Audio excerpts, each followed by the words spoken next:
नमस्कार, जय श्री कृष्णा। आज हम आपको बताने जा रहे हैं कि यदि आप मीन लगन और मीन राशि के जातक हैं तो सितंबर 2020 आपके लिए कैसा होने वाला है, किस तरह से ग्रहों का संचरण आपको प्रभावित करने वाला है, इस विषय की जानकारी हम इस वीडियो में आपको देने जा रहे हैं। तो सबसे पहले आपको जानना है कि आपके लग्न चार्ट में, आपकी जन्म पत्री में यदि प्रथम भाव में 12 नंबर विद्यमान है, 12 नंबर विद्यमान है, तो आपका जो लग्न है वह मीन है। ठीक है। अब 1 से लेकर 12 भाव में यदि 12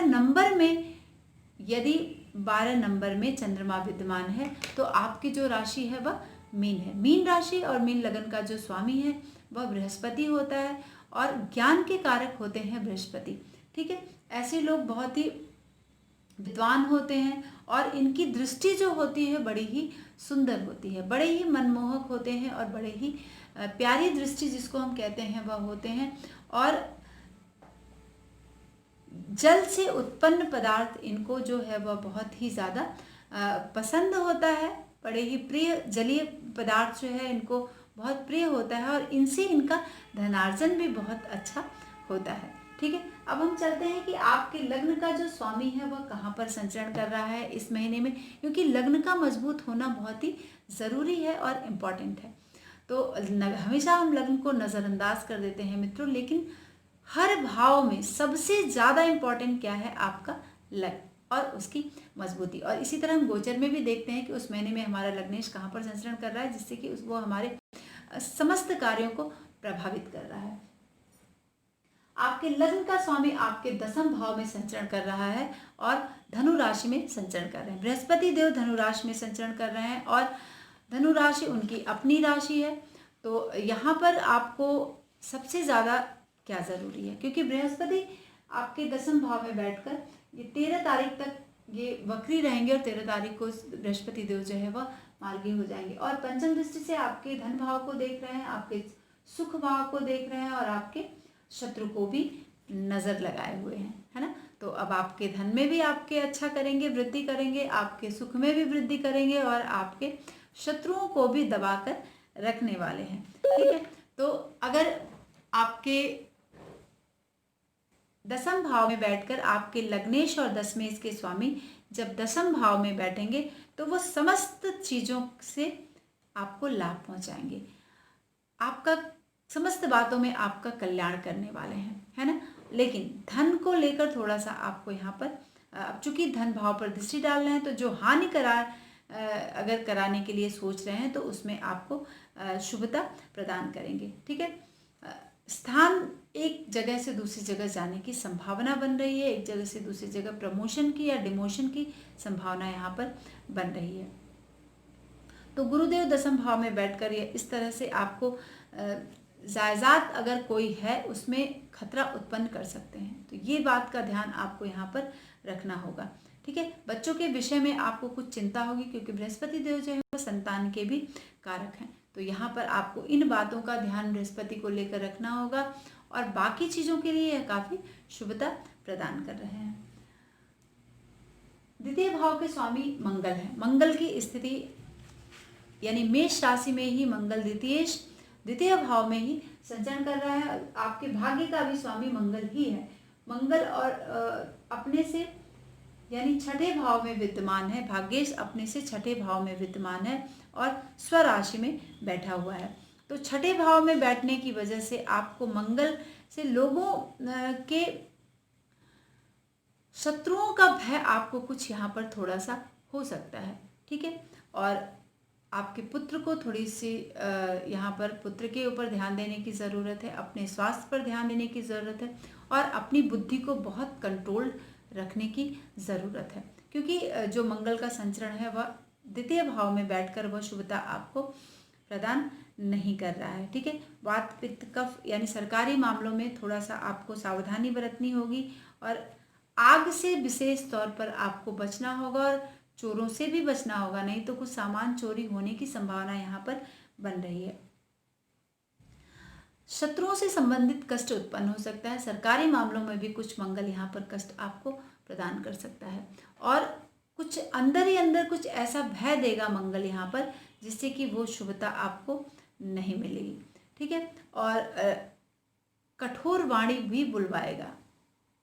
वाणी पर सबसे ज़्यादा ध्यान दें, अपने शब्दों पर बहुत ज़्यादा ध्यान दें, जिससे कि धन की हानि से आप बच सकें, क्योंकि एक शुभता यहाँ पर मिल रही है, क्योंकि बृहस्पति देव यहाँ पर अपनी दृष्टि बनाए हुए हैं। अब आपको देखना है कि तृतीय भाव के स्वामी जो है वह शुक्र हैं और आपके अष्टम भाव के स्वामी शुक्र हैं। तो शुक्र शुभ नहीं है इस लग्न चार्ट के लिए और इस राशि चार्ट के लिए। तो शुक्र और संचरण कहाँ कर रहे हैं, वह 1 तारीख से, यानी शुक्र देव जो है 1 सितंबर से कर्क राशि में संचरण कर, यानी आपके पंचम भाव में कर्क राशि में संचरण कर रहे हैं, आपके अष्टमेश और आपके तृतीयेश।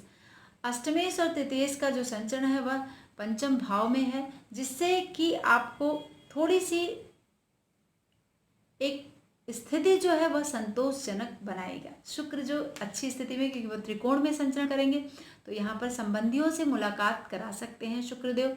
आपके धन के और पुत्र से संबंधित मामलों में आपको मदद मिलेगी, और मित्र भी आपके यहाँ पर शुक्र देव जो है वह मदद करेंगे आपको इन संबंधित, यानी संतान से संबंधित अगर कोई बात है या फिर मित्रों से संबंधित कोई बात है, तो वो मित्र ही आपके यहाँ पर मदद करेंगे।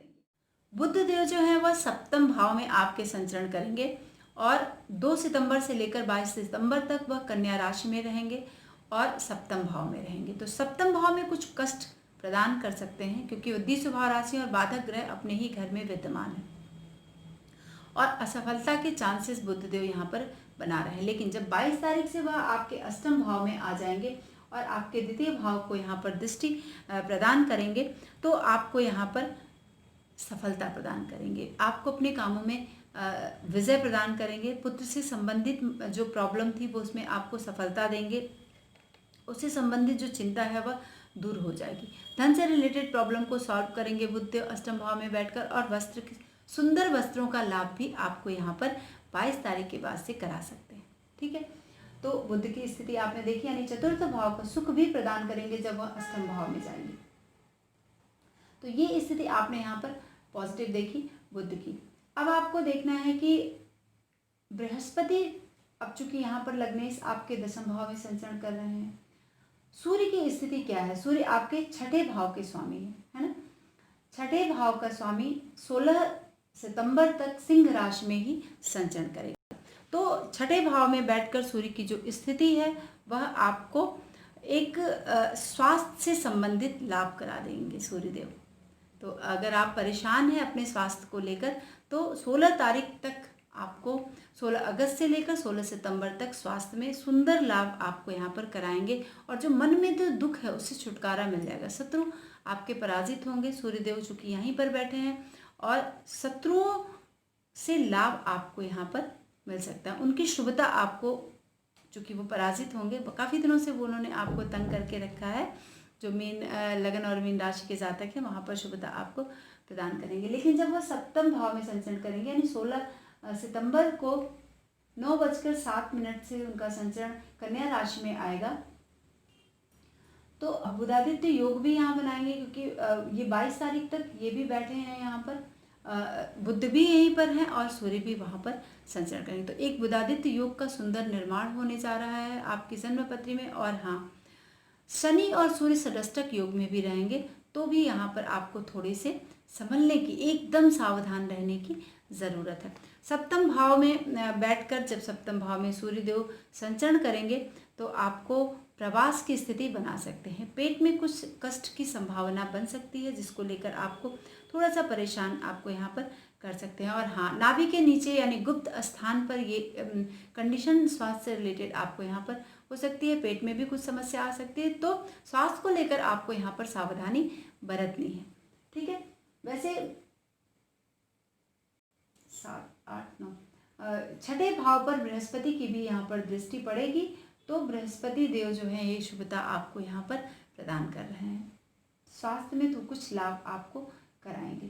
ठीक है, अब आपको देखना है कि शनि की स्थिति क्या है। शनि मकर राशि में संचरण कर रहे हैं और 29 तारीख तक शनिदेव जो है वो वक्री रहेंगे। 29 तारीख के बाद से मार्गी होंगे। तो पूरा महीना आप मान के चलें शनिदेव वक्री रहेंगे। और जब वक्री रहेंगे शनि द्वितीय देशकाल में अपने अंतिम देशकाल में अपने फल को प्रदान करते हैं।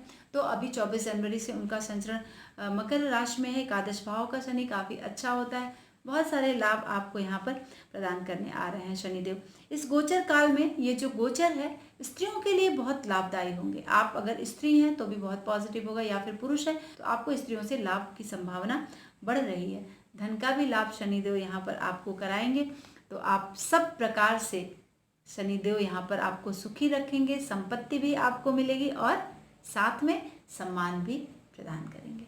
तो मीन लगन और मीन राशि वाले जातकों के लिए बृहस्पति भी काफ़ी पॉजिटिव करेंगे और शनि भी आपको काफ़ी पॉजिटिव करेंगे। थोड़ा थोड़ा सा सूर्य और बुध यहाँ पर थोड़ी थोड़ी सी स्वास्थ्य में दिक्कतें दे सकते हैं, बाकी सारा कुछ आपको शुभता मिल रही है। ठीक है, क्योंकि मंगल पर भी बृहस्पति की दृष्टि जा रही है, तो वो धन से संबंधित मामलों में भी वहाँ पर पॉजिटिव इफेक्ट में आपको शनिदेव जो है वह रखेंगे। एकादश भाव के शनि काफ़ी कुछ प्रदान करेंगे। आपके इच्छाओं की पूर्ति होगी, आशाओं की पूर्ति होगी और आप किसी शास्त्रीय विषय की जानकारी यहाँ पर ले सकते हैं। रिसर्च में बढ़ चढ़कर हिस्सा लेंगे। चूँकि वक्री है तो वह दशम भाव पर भी प्रभाव डाल रहे हैं, जिसकी वजह से व्यवसाय में कुछ आप बदनामी से सिर्फ आपको शनिदेव के लिए यहाँ पर बचना होगा, क्योंकि वक्री है, बेइज्जती की संभावना बन रही है। बाकी लाभ की स्थिति अच्छी रहेगी और आपको शनि देव एकादश में बैठकर समस्त प्रकार से आपको अध्ययन में भी रत करेंगे। अगर आप विद्यार्थी हैं तो, अगर रिसर्च कर रहे हैं तो रिसर्च के काम में को पूरा करवाएंगे शनिदेव यहाँ पर। और अगर आपकी जन्मपत्री में मंगल भी एकादश भाव में बैठे हैं तो आपको अपने परिचितों से कुछ विश्वासघात मिल सकता है, तो आपको यहाँ पर सावधानी बरतनी होगी। अब एक विषय मैं आपको बता रही हूँ कि राहु और केतु घर बदल रहे हैं। राहु वृष राशि में आ रहे हैं और केतु वृश्चिक राशि में आ रहे हैं। तो ये एक बड़ा संचरण हो रहा है। 18 महीने के लिए ये एक राशि में रहेंगे और सदैव वक्री होते हैं और 0 से लेकर 30 डिग्री तक एक बराबर फल देते हैं। ऐसा नहीं कि द्वितीय देशकाल में, प्रथम देशकाल में, अंतिम देशकाल में अपना फल दें, नहीं, ये एक बराबर फल प्रदान करते हैं। तो अब तृतीय भाव में राहु काफ़ी एक बल आपको देगा, ये पॉजिटिव स्थिति है। और केतु का संचरण आपके भाग्य भाव में हो रहा है। नवम भाव में केतु देव जो है वह बैठकर कुछ हानियों से 2-4 आपको 23 तारीख से करा सकते हैं, तो सावधानी रखिएगा थोड़ी सी। और केतु देव को प्रसन्न करने की बहुत ज़्यादा ज़रूरत है। तृतीय भाव में काफ़ी सुख देने 18 महीने यह आपको आ रहे हैं, जो भी मीन लगन और मीन राशि के जातक हैं। तो ये पॉजिटिव स्थिति है। यहाँ पर आपको राहु के लिए काफ़ी कुछ लाभदायी होगा, है ना। तो अब देखिए, राहु यहाँ पर बैठे हैं और शनि यहाँ पर संचरण कर रहे हैं। तो अगर आपकी जन्मपत्री में भी राहु और शनि यहीं पर बैठे हैं तो लाभ तो कराएंगे, लेकिन फिर भी कहीं आपको संभल कर रहना है। ये कारावास या जेल युग की स्थिति बनाएंगे, तो कुछ क्षण इस तरह से हो सकता है जिससे ये कंडीशन क्रिएट हो सके। तो वहाँ पर आपको राहु शनि दोनों के उपाय कर लेने हैं इन मंत्रों के। अगर इस तरह की स्थिति बनती है तो अगर आपकी जन्मपत्री में वो वहीं पर स्थित है तो की बात मैं यहाँ पर बता रही हूँ। तो आज के लिए बस इतना ही मित्रों, मिलते हैं नए विषय के साथ नए वीडियो में। नमस्कार, जय श्री कृष्ण।